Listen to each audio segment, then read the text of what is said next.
Thank you for joining Wars of the Roses. And this is Egyptian Scarab Lore by Manly P. Hall. An article taken from Horizon, the Magazine of Useful and Intelligent Living, Volume 18, Number 1, Summer 1958. Egyptian Scarab Lore. The word scarab, from the Latin scarabaeus, is actually the name of a beetle, either the Scarabaeus sacer or the S. aegyptiorum. This beetle is common not only in Egypt but in adjacent areas of the Mediterranean. The scarab was called Khepera by the ancient Egyptians, and it was the peculiar symbol of the deity of the same name. The god Khepera was one of the aspects of the solar deity Ra. This divinity was represented either as a human being with a beetle upon or over his head, or as a human body with the scarab for a head. In another form of the old symbolism, the sun god is shown as a solar disk with the scarab in the center. The veneration for this beetle was constant among the Egyptians from the earliest dynastic period, and it came to be associated with many divinities who came into favor through the long ages of Egyptian history. Plutarch explains that the habits of this little beetle are responsible for the veneration which it received. The scarab lays its eggs in a small ball of dung, which it rolls about with its hind legs until the dung becomes almost a perfect globe. In this way, the beetle is able to transport the eggs to the place most suitable for their hatching. The old Egyptians believed that the scarab rolled its ball to the river Nile, but this is probably more legend than fact. The impregnated dung ball was first associated with the sun, and it was assumed that the solar orb was rolled across the sky by Khepera in his scarab form. In time, however, the actual habits of the insect came to be of secondary importance, and the hieroglyph of the scarab passed from its solar meaning and became associated with the concept of immortality. The Egyptian word kheperi can be translated as containing the thought to be, to become, and by extension, to endure or to be revived. The term also includes the idea of something wonderful, a marvel beyond human understanding. It is not strange, therefore, that scarabs of many sizes, types, and materials are found in tombs or enclosed within the mummy wrappings of the Egyptian dead. Writing of the scarab, James Bonwick notes, its remarkable fecundity in the warm mud of the Nile was once thought to mark the vital force of the sun, but it was as the type of self-existence or self-engendering deity that it was pronounced most worthy of worship. It was believed that the scarabaeus had no need of female auxiliary in the process of multiplication. It cast forth seed, rolled it in a pellet of mud, and left the whole to be hatched by the sun. Self-engendering like the gods, it was a beautiful symbol of the resurrection or rebirth of man. This sign of hope, according to Mariette Bey, is seen to flourish from the 3rd dynasty to the age of Cambyses. We have a magnificent basaltic model of it, about 5 feet long, in the British Museum. In a litany, we read of the beetle that folds its wings, alluding to the rest of the risen dead. See Egyptian belief and modern thought. Scarabs are of so many types and designs that it is almost impossible to list them all. Those in personal use among the Egyptians were from 1/4 of an inch to over 3 inches in length, and were usually made of green or blue faience, a kind of glazed clay. Sometimes they are carved from stone, basalt, jasper, or cornelian. Ancient examples in such materials as amethyst or lapis lazuli are uncommon. Those in paste frequently originate from the period of Roman dominion in Egypt. The majority of excavated scarabs are of comparatively poor workmanship and indicate that they were manufactured in large numbers with little thought for quality. Fine examples with important inscriptions are quite costly. The well-finished example of the scarab amulet or seal is an accurate reproduction of the principal characteristics of the beetle. A cartouche or inscription is cut or pressed into the flat undersurface. Smaller examples are pierced latitudinally so that they can be strung on wire or thread or attached to a ring. Sometimes they are ornamented with elaborate settings. In amulet form, the wings of the beetle are folded under its heavy shell, but in mortuary art, the wings are often shown spread, and examples of this kind also occur in faience and were used as pectorals or ornaments for the breast. It would seem that persons of all classes wore scarabs, probably hung about the neck as talismans. Honor was also paid to the little beetle itself, and mummified examples of actual scarabs are known.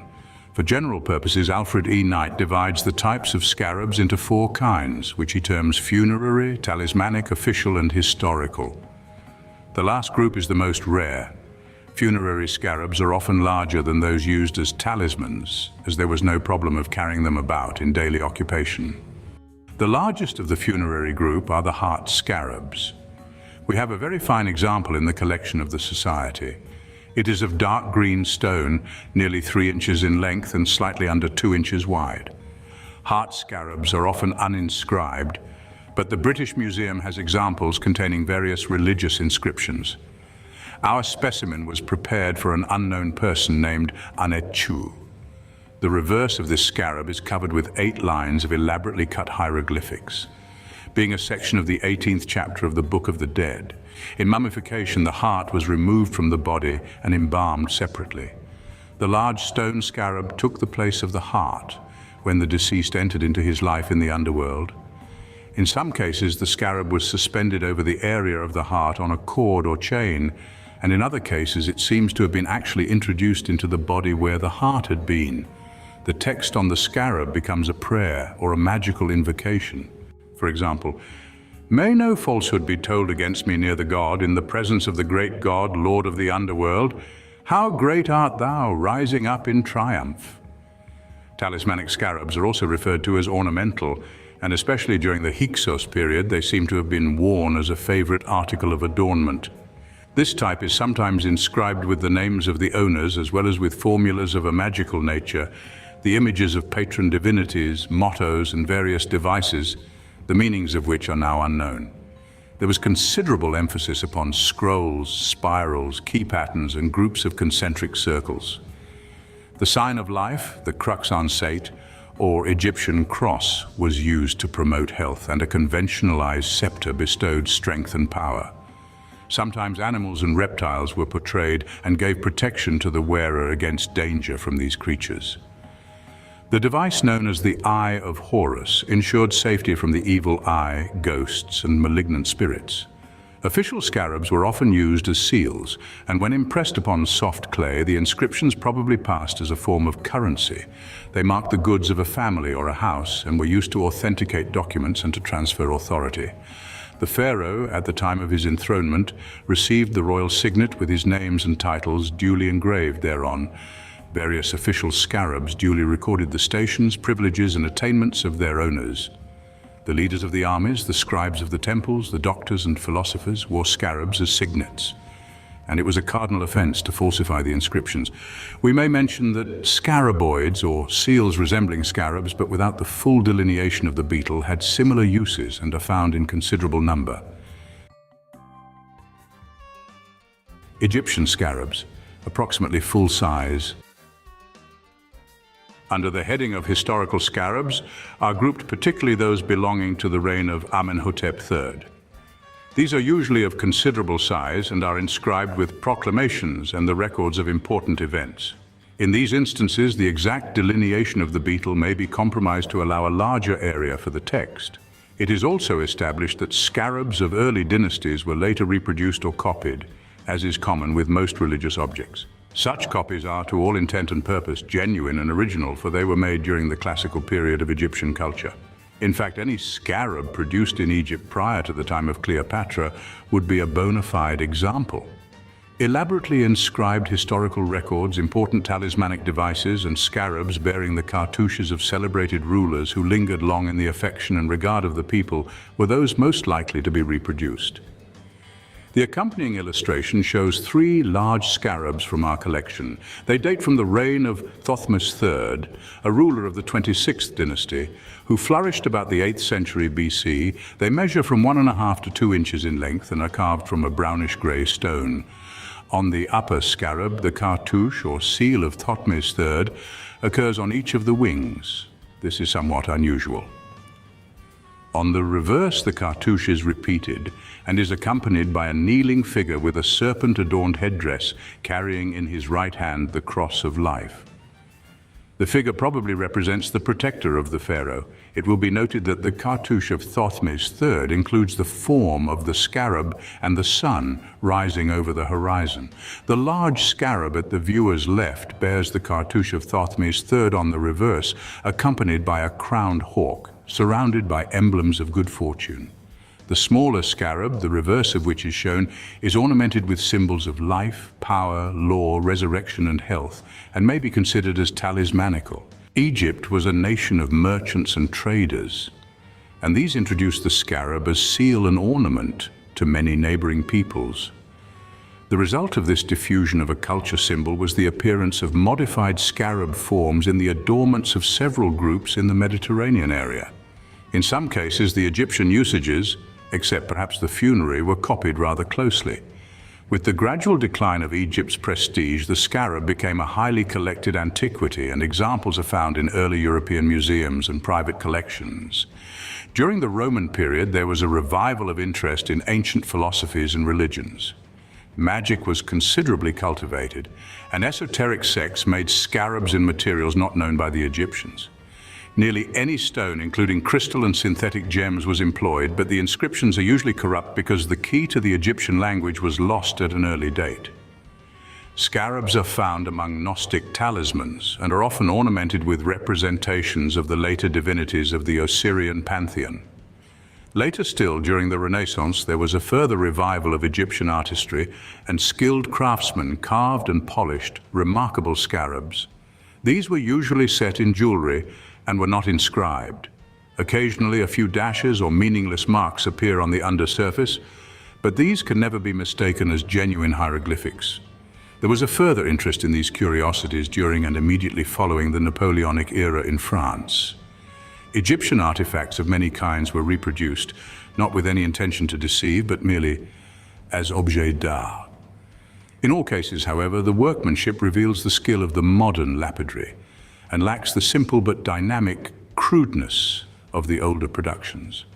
As many people today enjoy collecting scarabs or would like to have one or two examples to be set in rings or pins, it may be pertinent to point out that a considerable industry has arisen devoted to fabricating scarabs and passing these off as genuine. Needless to say, a rare scarab should be purchased only from a reputable source. Trustworthy Egyptian merchants usually secure guarantees from the museum in Cairo, and these are attached with a small seal to the original object. Fakes are made in several factories, and some are manufactured even in the United States. The approved procedure is to ship them to Egypt, where they are purchased wholesale by guides, villagers, and unscrupulous merchants. Sometimes these imitations are buried for a while so that it can be said with utter honesty that they were dug up in a certain place. They are usually sold for a fraction of their true worth by natives who claim to be ignorant of the value of such things. That a scarab has been bought in Egypt, therefore, does not raise it above suspicion. It is not possible in a few lines to equip the reader with a sure guide for detecting fake scarabs. Generally speaking, however, they are defective in the details of undercutting. That is, the legs of the beetle in relation to the base on which it stands. The cartouche is usually poorly cut, meaningless, or so extremely simple that it required little effort to create. Those in faience, that is with a blue or green glaze, which look attractive and colorful, are most likely to be fabricated. It has been my experience that a genuine Egyptian scarab, regardless of the original material, passes through a process of aging in which it becomes very hard and brittle. Even faience examples will cut glass like a diamond. Therefore, if you will nick a water tumbler with a quick light stroke of the scarab using a projecting edge, it will nearly always leave a noticeable scratch on the glass. If the scarab breaks apart, it is almost certainly an imitation. I have seen very clever imitations in wax coated with a glaze. These you can dent with a fingernail. The best test, of course, is familiarity with the objects themselves. Genuine age cannot be easily copied, nor can the modern imitator work with the same simple boldness of the old craftsman. Very large scarabs, from 3 to 6 inches in length, sometimes with figures on their backs or with human heads, are nearly always fakes, as otherwise they would be of such extraordinary value that they would seldom appear even in the antique trade. Sir J. Gardner Wilkinson, an outstanding authority on the manners and customs of the ancient Egyptians, explains in some detail the frequent representations of the scarab in the religious art of these people. According to his researches, it signified not only the sun, but the world and the creative power by which the mundane universe came into existence. It became an emblem of Ptah, who fashioned the terrestrial sphere on a potter's wheel. It was also emblematic of the diminutive deity of Memphis, a little dwarf or pygmy, who was supposed to be the master over the artisans who designed and fabricated all the physical objects to be found in nature. Plutarch said that the scarab was engraved upon the signets of Egyptian soldiers as a symbol of courage. In addition to these usages, the insect was closely connected with astronomical phenomena, especially the zodiacal sign of Cancer, and its usage was almost invariable in the funeral rites. Frequently, a number of scarab forms have been found adorning the mummy case of an outstanding dignitary. In passing, it might be noted that this was not the only insect to be venerated or regarded with special emphasis. The fly distressed the old Egyptians, even as it does the modern Arab. He associated it with the principle of evil and titled his principal demon Beelzebub, the Lord of Flies, hence the Beelzebub of medieval Christian demonology. The dweller in the valley of the Nile had much the same attitude toward the ant that is reported of King Solomon. In the delta of the Nile, the ant was regarded as a symbol of wisdom because, in spite of the annoyances it caused, it was skillful in discovering things carefully concealed, especially foodstuffs. Thus, we have a kind of alphabet of moral symbols derived from the experience of people. Our present fondness for scarabs is derived from this old language of ideas, and because it represents the hope of salvation in the heart of every man, we like to regard it as a fortunate charm and a significant article of adornment. Thank you for watching, and please don't forget to share, like, subscribe and comment. And if you can, please consider donating to Wars of the Roses. Links to PayPal and Patreon are in the description. Thank you so very much.